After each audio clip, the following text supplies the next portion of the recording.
आज का टॉपिक है हमारा धारा मापी गैल्वेनोमीटर। ठीक है ना।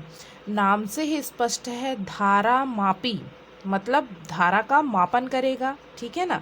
तो धारा मापी वह उपकरण है जिसकी सहायता से किसी विद्युत परिपथ में प्रवाहित होने वाली विद्युत धारा की उपस्थिति का पता लगाया जा सकता है या उसका मापन किया जा सकता है। ठीक है ना। किसी परिपथ में धारा प्रवाहित हो रही है कि नहीं हो रही है, ये पता लगाने के लिए भी हम धारा मापी का उपयोग करते हैं। और कितनी धारा प्रवाहित हो रही है इसका पता लगाने के लिए भी हम किसका उपयोग करते हैं, धारा मापी का। इंग्लिश में इसको कहा जाता है गैल्वेनोमीटर। क्या कहा जाता है, गैल्वेनोमीटर। धारा मापी दो प्रकार के होते हैं। पहला है चल कुंडली धारा मापी और दूसरा है चल चुंबक धारा मापी। तो नाम के अकॉर्डिंग ही इसका काम भी है। ठीक है ना। अभी ये जो धारा मापी है किस सिद्धांत पर कार्य करता है ये भी जानना हमको आवश्यकता है। आयताकार कुंडली जो है, ये हम लोगों ने पढ़ा है, आयताकार लूप, यदि उसको चुंबकीय क्षेत्र में रखा जाए, ठीक है ना, और धारा प्रवाहित की जाए, ठीक है ना, इस प्रकार से आयताकार लूप को चुंबकीय क्षेत्र में रखा जाए और उसमें धारा प्रवाहित की जाए तो इस लूप पर बल लगता है और लूप क्या होता है, घूमने लगता है। ठीक है, यही पढ़े हम लोगों ने, बलाघूर्ण लगता है और लूप क्या होता है, घूमने लगता है। इसी सिद्धांत का उपयोग हम धारा मापी में करेंगे। ठीक है ना। तो पहला है चल चुंबक धारा मापी, मूविंग मैग्नेट गैल्वेनोमीटर। ठीक है। मूविंग मैग्नेट मतलब मैग्नेट घूमेगा और कुंडली, देखो इसमें हमको दो चीज़ों का उपयोग करना रहेगा, एक तो कुंडली हो गया और दूसरा हो गया चुंबक। ठीक है। चल चुंबक है तो इसमें जो है चुंबक जो है चलेगा। ठीक है ना। क्या होगा, चुंबक चलायमान होगा या गति करेगा और जो हमारा आयताकार लूप है वो स्थिर रहेगा। ठीक है ना।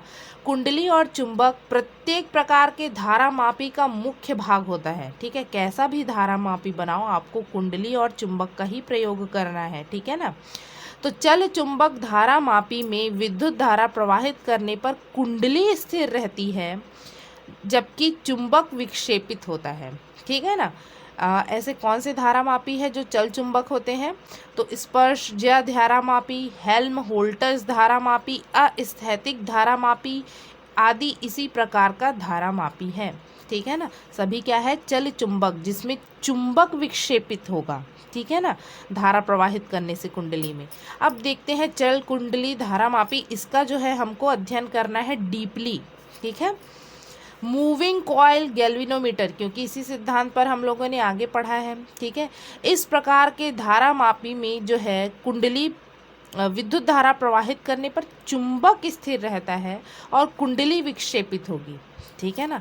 हम जो अभी पढ़े थे उसमें चुंबक स्थिर था, कुंडली जो है विक्षेपित हो रही थी इस प्रकार से। तो ये क्या हो गया, चल कुंडली, कुंडली चलायमान है। ठीक है, चल कुंडली धारा मापी। इसमें हमको दो प्रकार के जो है धारा मापी का अध्ययन करना है। इसमें पहला है निलंबित कुंडली धारा मापी, सस्पेंडेड कॉइल गैल्वेनोमीटर, और किलकित कुंडली धारा मापी, वेस्टर्न धारा मापी भी कहा जाता है इसको। ठीक है ना। दोनों इम्पॉर्टेंट है, दोनों में से कोई एक जो है आता ही है एग्ज़ाम में, बड़े नंबर्स में आता है 5 नंबर में। ठीक है। तो आप लोग जो है एक की यदि कार्यविधि समझ गए तो दोनों को आसानी से वर्णन कर सकते हैं। ठीक है ना। तो पहले देखते हैं हम निलंबित कुंडली धारा मापी, सस्पेंडेड कॉइल गैल्वेनोमीटर। इसकी रचना है जो है आप लोग बुक से देख के लिख सकते हैं, पर किस प्रकार से बनी रहती है ये मैं आप लोगों को बता देती हूँ। धारा मापी है मतलब कुंडली होगा और चुंबक होगा। ठीक है ना। तो ये चुंबक जो है अवतल आकार के हैं, देखिए धसा हुआ है क्या, तो जो चीज़ें धसी हुई रहती है उसको अवतल बोलते हैं। इसका भी एक कारण है इस प्रकार से लेने का, वो मैं बताऊंगी। तो ये चुंबक जो है अवतल आकार के रहते हैं। ठीक है। एल्यूमिनियम का कोई फ्रेम लेंगे इस प्रकार से बेलनाकार, और उसके ऊपर जो है तार को लपेटा जाता है और कुंडली का निर्माण करेंगे। ठीक है। इस प्रकार से तार को जो है लपेटा जाता है, अवतल इस प्रकार से। ठीक है। तो ये बेलनाकार में लपेटा गया है और इसके बीच में जो है हम क्या डाल देते हैं, मैग्नेट, नर्म लोहा डाल देते, सॉरी मैग्नेट कहा मैंने, नर्म लोहा डाल देते हैं। क्यों डालते हैं? क्योंकि वो चुंबकीय जो बल रेखाएं हैं उनको नर्म लोहा क्या है, बहुत ही सॉलिड मैग्नेट है, ठीक है ना। उसको यदि मैग्नेट बनाएंगे तो बहुत प्रभावी जो है मैग्नेट बनता है, इसलिए नर्म लोहे का उपयोग करते हैं, क्योंकि वो अधिक से अधिक बल रेखाओं को अपने में से गुजरने देता है। कौन सी बल रेखाएं? चुंबकीय बल रेखाओं को। इसलिए यहाँ जो है हम चाहते हैं कि कोई भी बल रेखाएं व्यर्थ ना जाए, सभी जो है हम उसका उपयोग करें। तो ये इस प्रकार से नर्म लोहा यदि डाल देंगे तो क्या होगा, वो सभी बल रेखाओं को अपनी ओर आकर्षित करेगा, ठीक है। तो ये देखो, ये एल्यूमिनियम का फ्रेम होता है बेलनाकार, उसके ऊपर इस प्रकार से जो तांबे की तार को लपेटकर क्या बनाया जाता है, कुंडली बनाया जाता है। तो आप देख सकते हैं ये कौन से आकार में है, तो ये आयताकार रहता है, ठीक है ना। कौन से आकार में रहता है? आयताकार में रहता है। जो कुंडली है वो किस प्रकार से रहेगा? आयताकार, ठीक है। उसके ऊपर जो है स्प्रिंग लपेट दिया जाता है, ठीक है। जो कुंडली मिली हमको,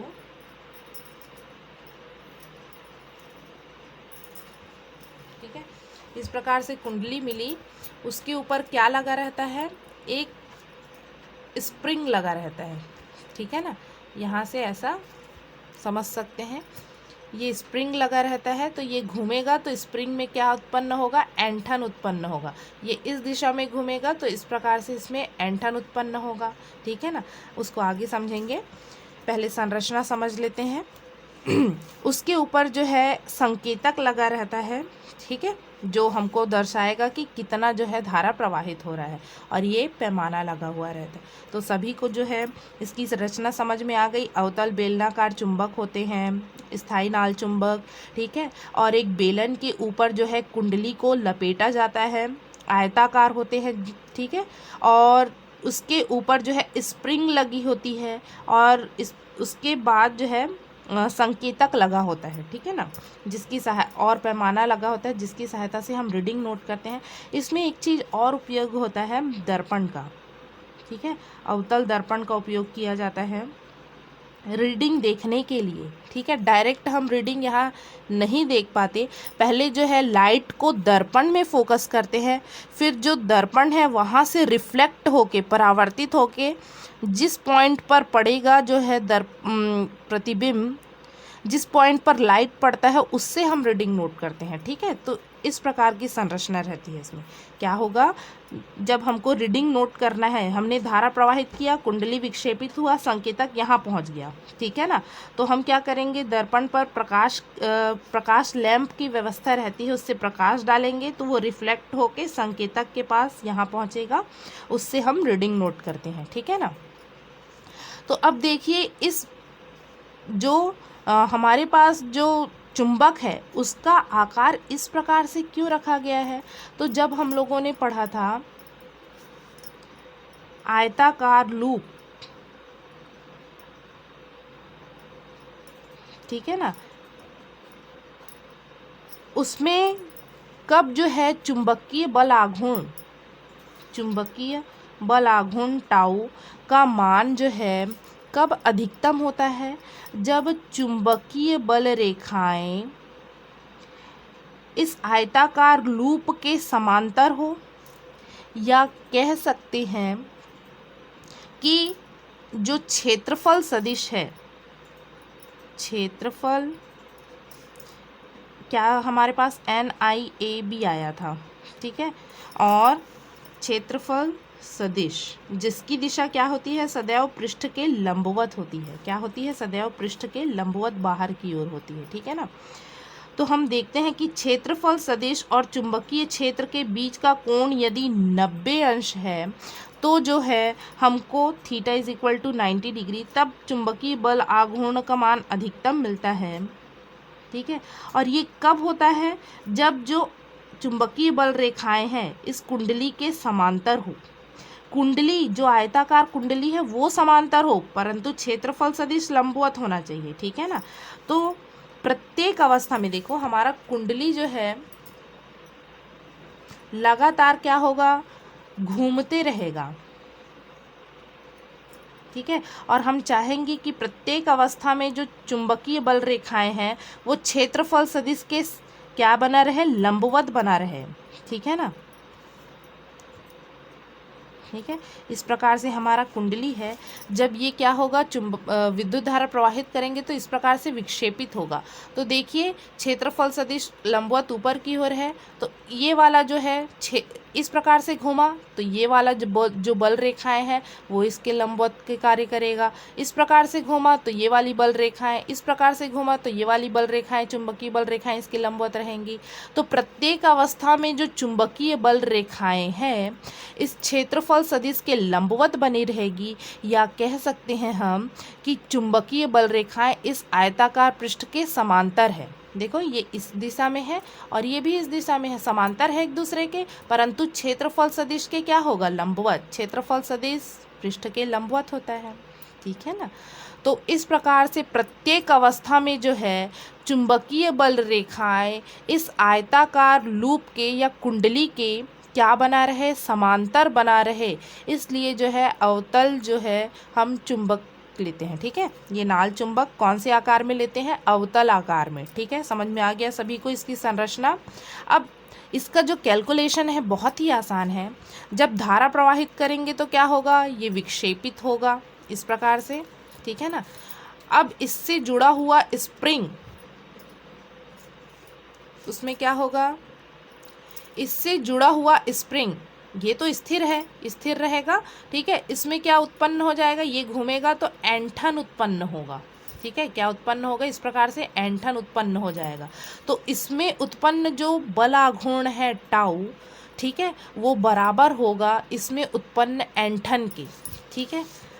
देखो ये स्प्रिंग लगा रहेगा, जब इस प्रकार से जो कुंडली है वो घूमेगा तो इसमें ऐंठन उत्पन्न होगा। और एक स्थिति ऐसी आएगी जब ऐंठन बल युग्म आघूर्ण, इसमें जो ऐंठन उत्पन्न हो रहा है उसको हमने नाम दिया है ऐंठन बल युग्म आघूर्ण, ठीक है। जब ऐंठन बल युग्म आघूर्ण और जो हमारा कुंडली है उसमें कुंडली में उत्पन्न बल आघूर्ण दोनों जब बराबर हो जाएंगे तब संकेतक जो है रुक जाएगा, ठीक है। फिर हमने धारा ज़्यादा प्रवाहित किया, फिर इसमें विक्षेप होगा। कब रुकेगा, जब ऐंठन बलयुग्म आघूर्ण कुंडली में जो विक्षेप बलयुग्म आघूर्ण है उसके बराबर हो जाए, ठीक है। ये कुंडली ऐसा घूमता रहेगा उसके बलाघूर्ण के जब तक बराबर नहीं हो जाए, ठीक है। तो यहाँ मैंने लिया है बलाघूर्ण का मान सभी जानते हैं, ऐंठन बलयुग्म का आघूर्ण जो है K होगा, ठीक है ना। के क्या है, एकांक ऐंठन में उत्पन्न बलयुग्म आघूर्ण है, ठीक है। तो किस संतुलन की अवस्था में संकेतक जब रुका हुआ है, विक्षेप होगा, धारा प्रवाहित करेंगे तो संकेतक में विक्षेप होगा, परंतु हमको रीडिंग नोट करना है। तो इस प्रकार से विक्षेप होते रहेगा तो रीडिंग नोट करेंगे कि स्थिर रहेगा, तो स्थिर कब रहेगा, जब ऐंठन बलयुग्म जो स्प्रिंग है उसमें ऐंठन बलयुग्म का आघूर्ण विक्षेपक बलयुग्म के आघूर्ण के बराबर हो। किसमें विक्षेप, कुंडली में विक्षेप, ठीक है। तो कुंडली के लिए हमारे पास सूत्र है बलाघूर्ण का NIAB या AB बराबर K, साइन थीटा होता है तो थीटा यहाँ 90 डिग्री है, ठीक है ना।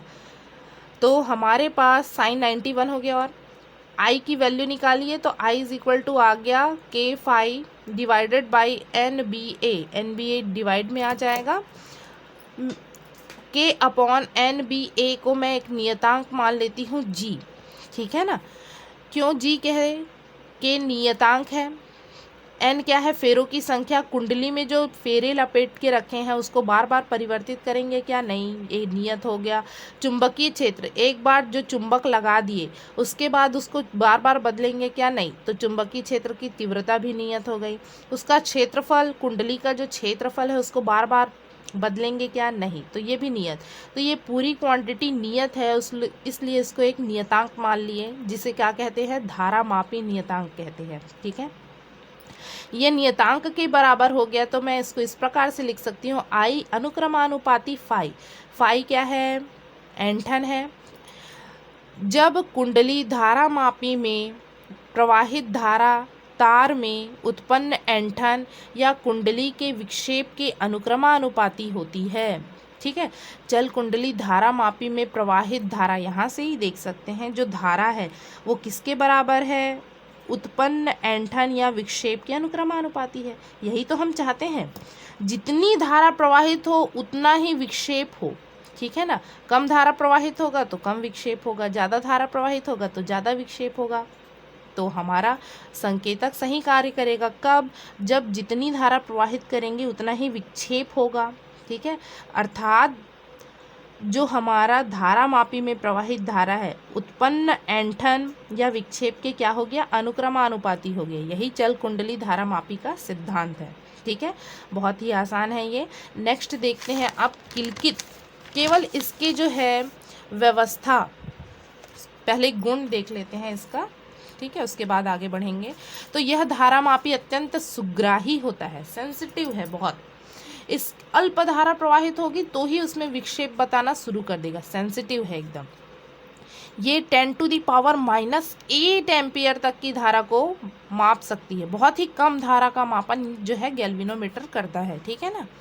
दोष क्या क्या है इसको, प्रयोग करने से पहले समायोजन करना आवश्यक होता है, जिससे अनावश्यक समय नष्ट होता है। तो देखो, इस प्रयोग विधि में बहुत सारे हमको क्या करना पड़ेगा, समायोजन करना पड़ेगा।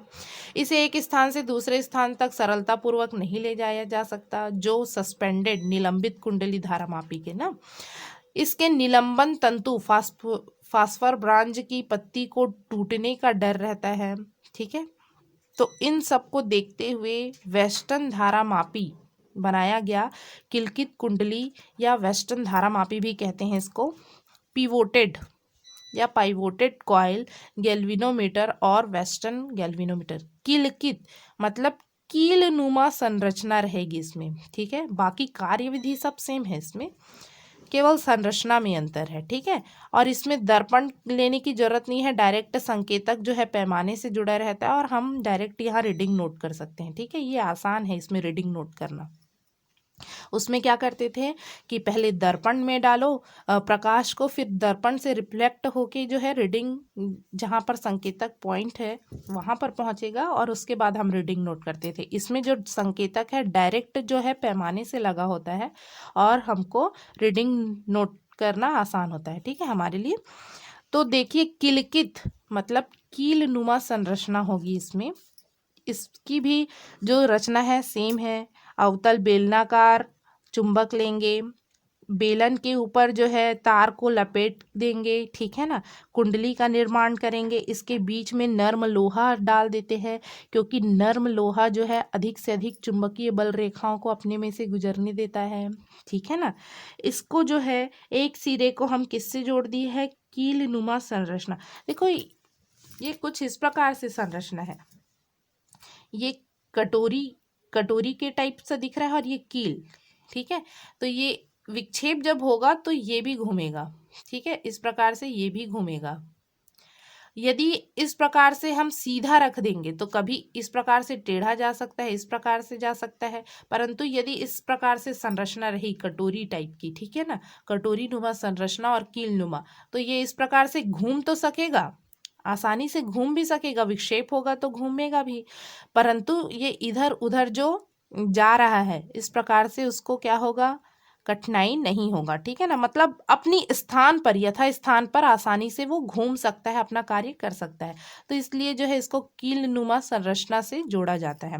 ठीक है, और बाकी संरचना सब एज इट इज है। संकेतक लगा होता है, पैमाना लगा होता है, कुंडलियां होती है और अवतल बेलनाकार चुंबक होते हैं। ठीक है, इसमें भी जो है धारा किससे जुड़ी होती है, इसमें कुंडली में आई एम्पियर की धारा प्रवाहित हो तो कुंडली में उत्पन्न विक्षेप यहाँ थीटा को दर्शा दिए हैं। तो जितनी धारा प्रवाहित करेंगे उतना ही विक्षेप होगा। तो यही भाई धारा मापी का सिद्धांत है, जितना धारा प्रवाहित करे उतना ही विक्षेप होना चाहिए। ठीक है, कुंडली में प्रवाहित होने वाली विद्युत धारा उसमें उत्पन्न विक्षेप के अनुक्रमानुपाती होती है। ठीक है, तो ये हो गया हमारा धारा मापी। बहुत ही इंपॉर्टेंट टॉपिक है और बहुत ही आसान भी है। ठीक है।